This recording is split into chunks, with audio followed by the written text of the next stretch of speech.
not saying this is the worst motion picture I've ever seen, but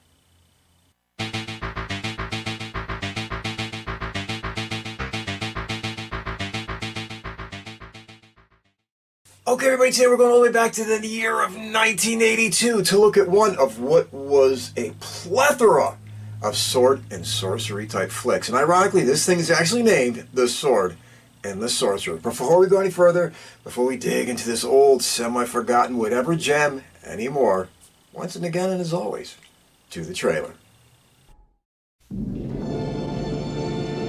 Listen now of a time long past, when sorcery thrived and wild adventure was forever in the offing.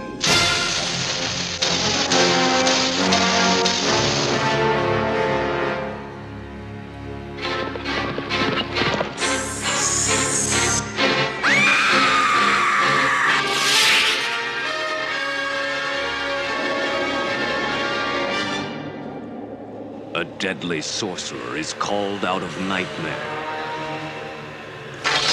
by a ruthless king driven into evil. And a mystical sword is forged for a mighty warrior who rises out of legend to topple a kingdom.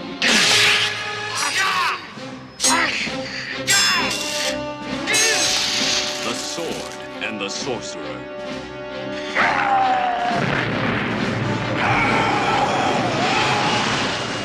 I myself raised Xusia from the dead.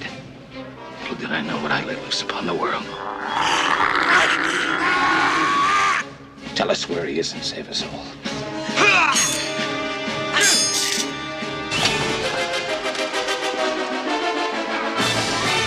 You want me to snatch your brother from the king's dungeons for one night with you?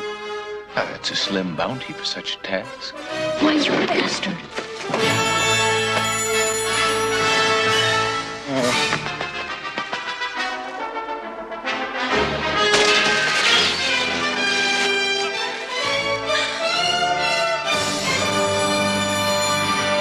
3 hours' time. One man will control the entire civilized world.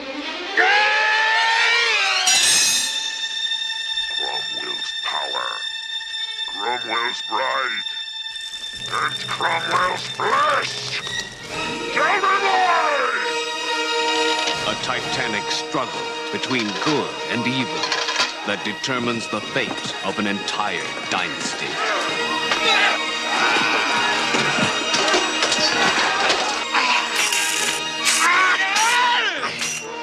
Dungeons and dragons, serpents and splendor, wizards and witches, danger and desire.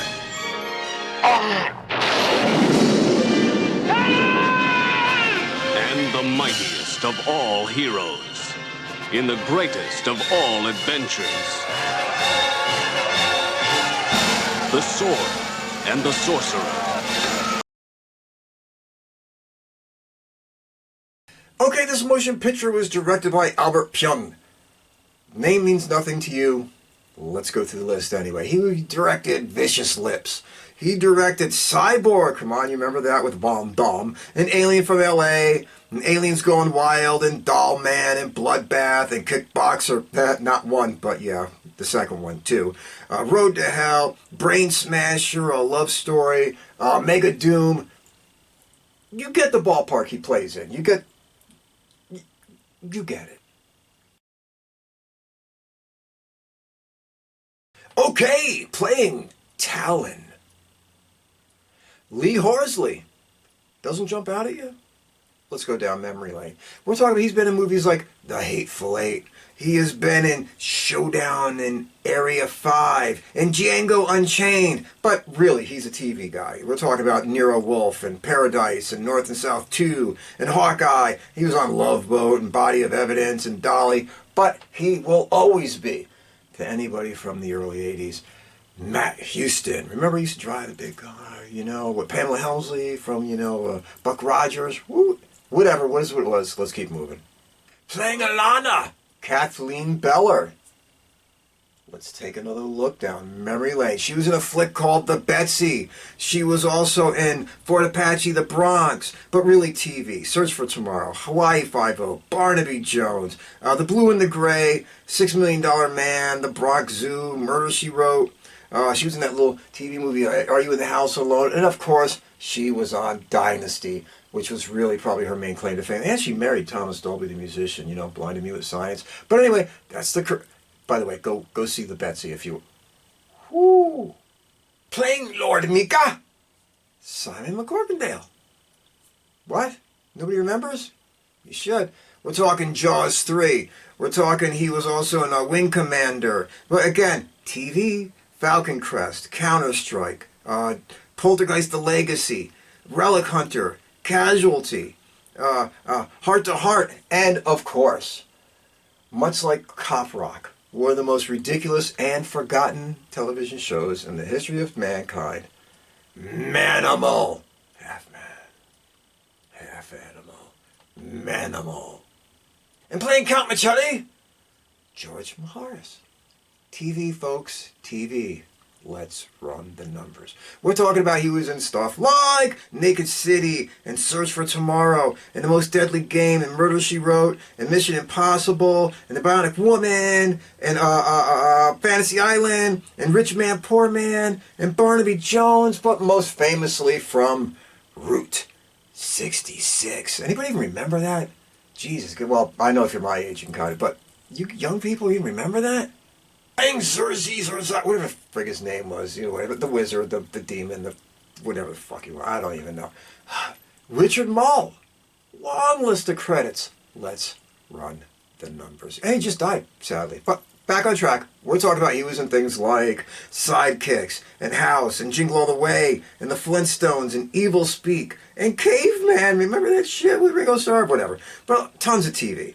Tons of TV. Mission Adventures of Sheriff Lobo, BJ and the Bear, The A-Team, Alice, Dr. Quinn, Medicine Woman. He did tons and tons and tons and tons of voice work. And, obviously, he will always be Bull from Night Court.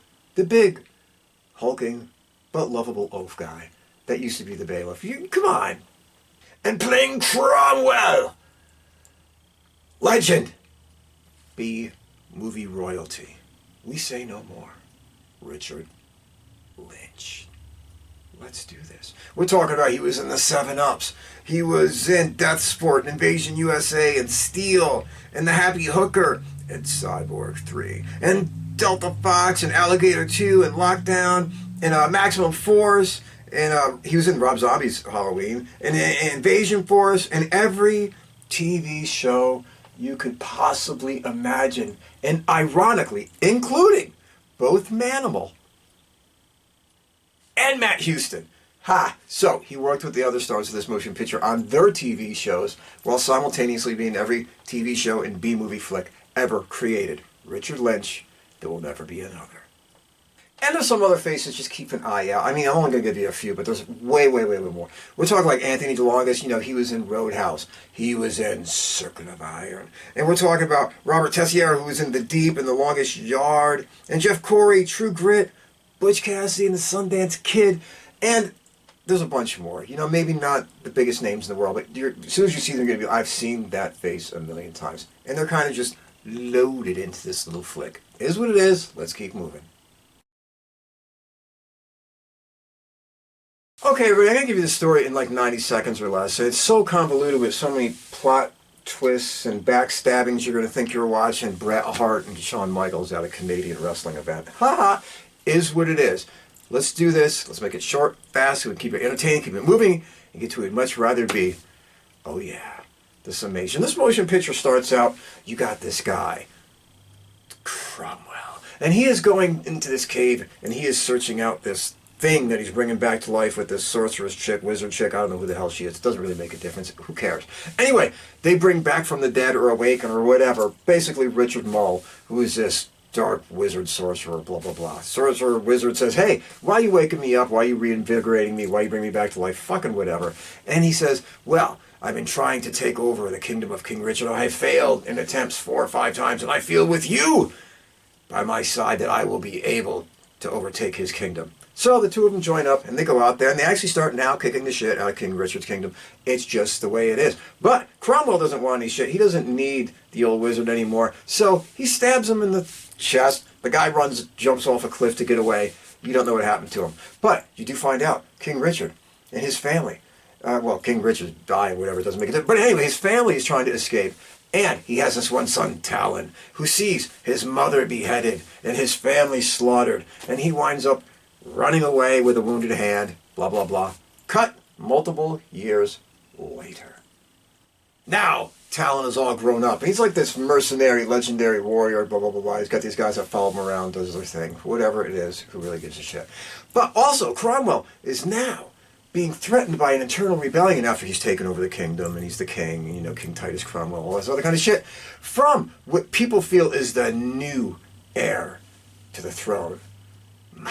Michael, whatever. And his sister, Alana. They were the children of an associate of King Richard, and they're next in line, and blah, blah, blah. And they're going to launch a rebellion. And they try to launch this rebellion, but it doesn't go very far, because one of the people that they are counting on being an inside man to help them double crosses them. So, you know, King Titus Cromwell, he's going to marry Alana. He's torturing and beating living shit out of Mikkel, the whole 9 yards. But in between wanting to marry Alana and all this other kind of stuff, she goes out and says, I need my brother back. Whereas she asks the help of this former, real heir to the throne, but she doesn't know that, and says, hey, can you help me rescue my brother, blah, blah, blah, blah. And basically, Talon says, oh, I will, but only if you go to bed with me for one night. She says, no. He says, yes. She says, okay. Your story is off and running. Moments later, Alana is kidnapped by Titus, and the whole wedding angle comes up again. Whatever, you get it. You get where I'm going with this.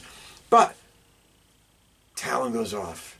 He amasses some of his new mates. Some time later, some of his old mates join in with him, and together they go off to overthrow, or basically kill, King Titus, and to rescue Mikkel and restore him to the throne. But in the midst of all that, there's an undercover agent again, this guy Machelli, and you're trying to figure out, who is this guy? What is he doing?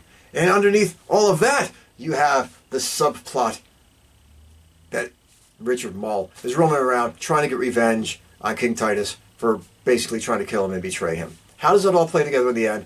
I'm not going to really say too much, because it'll give away the big twist of an ending in this friggin' thing. But you get the idea. That's all there is to it. Let's just keep moving. Okay, everybody, does the sword in the sorcerer work? Well, as a motion picture, probably not. But as a guilty pleasure to watch on a late Friday or Saturday night, sure. See, this motion picture suffers from a major identity crisis. And we'll get more into that in a minute. But first, let's get the big three out of the way. The directing! I gave you a list of the other motion pictures this guy did. Albert Pyun is not a masterful director. He's not horrible. I've seen by far worse. But you know, if you've seen Cyborg, and you see this, you get the ballpark that you're playing in. And let's keep in mind, he was really working with a limited budget. A limited budget. So, for what it is, it's not the worst looking thing I've ever seen. I mean, if you could handle The Warrior and the Sorceress with you know, David Carradine, then you can cart yourself through this. But it's not masterful directing. And the cast almost looks... We'll get into that with the acting. The writing? You got a story that's so ridiculous and convoluted, and completely unoriginal, by the way, which I'm going to touch on in a second. Whatever. I mean, the dialogue is kind of shit, but it gets you from point A to point B. Just don't expect anything real. I mean, it's pretty cheesy. The acting! Lee Horsley was kind of made to play Matt Houston really well in that kind of a role. In this, it's like a warrior something. Yeah, it is what it is. Richard Lynch is always Richard Lynch, so that's kind of cool. And everybody kind of carries their weight and does their job. But when you've got a script like this, and directing like this, no matter what you do, you're going to come off looking a little bit shitty. Okay, everybody, back on track. what is the problems with this motion picture? Why does it not really ever land with a authoritative thud like it should? Well, you have to look at what this motion picture was trying to be, or didn't know how to be. It was trying to be all things to all people, and you know if you try to be all things to all people, usually you are never quite true to yourself. And that's what kind of seems like this motion picture was doing. If you look at this motion picture when you're just glancing at it, it feels like a kid's flick. It truly does. I mean, it really feels like children should be watching this movie, not adults.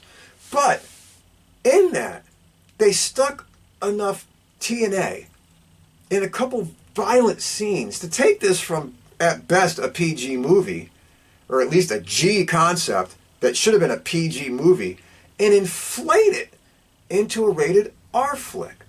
I think that behind the scenes, I can't tell you if this is true, people were really saying to themselves, where are we going to go? Are we going to compete with Conan the Barbarian? Are we going to compete with the Beastmaster? Because remember, they were all running around at the same time. This is 1982. You had Conan, you had the Beastmaster, you had this, all drop around, literally within months of each other. Literally, all in 1982. And around that zone, it was the era of sword and sorcery. I mean, everything from the Warrior and the Sorceress to Krull, everything was just smashed in there. Dragon Slayer, you name it, it was all mashed into one area in time. And there was so many of these flicks, you literally couldn't keep track of them all at any point. And in there was the sword and the sorcerer. Again, a movie that as you're watching it, the plot and the characters and the way the characters portrayed themselves was G-movie, goofy Sunday night Disney shit. That's the way it felt. But all of a sudden, with enough boobs and butts and enough blood here and there to trip it from a PG movie into an R movie. And you're like, whose audience are you going for? Are you going for the children? Because this really ain't going to appeal to the Conan fans, which is really just, go for broke, blood in your face, brutal. And it's not as toned down as the Beastmaster, which, yes, thanks to Tanya Roberts, had its own little TNA in there and all that kind of stuff for a brief moment, but was definitely more family-orientated. And this one just kind of landed in the middle, like, we don't know if we want to go here, we don't know if we want to go there, we didn't know where we wanted to be, so we're going to make a movie that feels, with a corny soundtrack, by the way, that feels like it should be for little kids, but just dirty it up enough so we can maybe appeal to the hardcore type of people. And when you do that, sometimes you just come up a little short. You throw into that the fact that this motion picture has a plot that is the most unoriginal thing that you could ever imagine, and basically all those motion pictures did around that period of time. I mean, how many of them are about a young man? They all start out when they're somebody young. This, the Beastmaster, Conan, they're young. Their family gets decimated, slaughtered, killed, the whole 9 yards. Movie jumps ahead in time, miraculously, probably all about 15 minutes in. They all jump 10, 12, 14 years ahead in time. To where you now have that kid that was basically orphaned is now a warrior. And at some point in the motion picture, you sure as shit know they're going to get revenge upon the person who killed their mother and father. Same plot here, couple twists. Same plot in Conan, couple twists. Same plot in The Beastmaster, with a couple twists. I mean, even friggin' like in Krull and it's right down the line. They all did the same friggin' thing over and over and over again. So this movie is about as original as a box of rocks. So don't look for originality in it at all. And listen, I got nothing against Lee Horsley. I don't. I really don't. You know what I mean? But when they have him in this motion picture wearing that, Barry Gibb wig, and just, he does not come across as a warrior in any way, shape, or form. I'm sorry, he just doesn't. He just doesn't. He's a cool dude and all that kind of shit. I've seen him in other shit, but in this, they make him so cheesy. He's always purposely acting like, a goofball biting from the lamb's leg or whatever it is. And every fight is just him hitting somebody or smacking them and they do 3 somersaults back. Again, it's a kid movie. It's a kid movie somehow that they dirtied up. And he wound up being the guy who starred in it with a Saturday Night Fever due in a 4-day growth. And it just never quite sells. And for the love of God, the 3-bladed sword angle, really? Come on. Even when we were kids watching this kind of stuff, it was like, we'd all look at each other when he fired off a sword. Nobody was like, oh, that's so awesome. We were all 12 years old going, that shit's pretty stupid. I watched Conan just fucking hack somebody's head off. That shooting sword shit was, whew, it's marginal at best, folks. It was that kind of thing. It was like, let's just throw in every goddamn goofy idea on top of a story that is about as original as a deck of cards. I mean, movie's got a lot of problems. And lastly, let me throw this in here too. The cheesiness of it is a double-edged sword. It's the thing that makes you feel like this is a kid movie. And the whole thing about, oh my God, Talon! And the shots of him reaching up and grabbing the sword as it's thrown into battle. And him jumping into a sea of men, just... The whole thing is just ridiculous. But with all that said and done, with pointing out all the massive flaws of this motion picture, which there are many, should you watch it? For nostalgia's sake? And just for the goof of it? Yes! You will be mildly entertained. Mildly. Don't think you're going to get a good movie. Don't think you're going to get great acting. Don't think you're going to get some kind of gripping realism, for the love of God. Don't think you're going to get Conan brutality. But if you just want a motion picture to watch and say, okay, that was some goofy shit, like Ice Pirates or something, where you're just like, okay, I know this is it's going to be what it's going to be. But I'm going to watch this goddamn thing. And there's going to be parts of it that are so stupid, I'm going to be entertained. And so goofy, I'm going to be like, all right, I killed an hour of my life. I get that. I flushed it away. But I don't totally regret it. That's where you're going to land with this motion picture. It's just one of those movies that came at that period of time that you should see just because of the fact it came at that period of time. And you can kind of judge it into your own head where it belongs, with the Conans and the Beastmasters and the Krolls and the Warrior and the Sorcerers and all the other plethora of flicks that came out in that era. You know what I mean? There was just so many of them. And you can kind of rank in your own head where it is, where it belongs, take it apart, digest it, or better yet, just enjoy it and then forget it, because it's not going to make a memorable impact on you. Let's face any kind of reality. It is what it is. That's all I can say. All right, everybody, be good. Take care. Stay out of trouble. Be kind to a stranger. Be there for a friend. But most of all, never, I truly mean ever, ever take any bullshit from anybody. See y'all soon.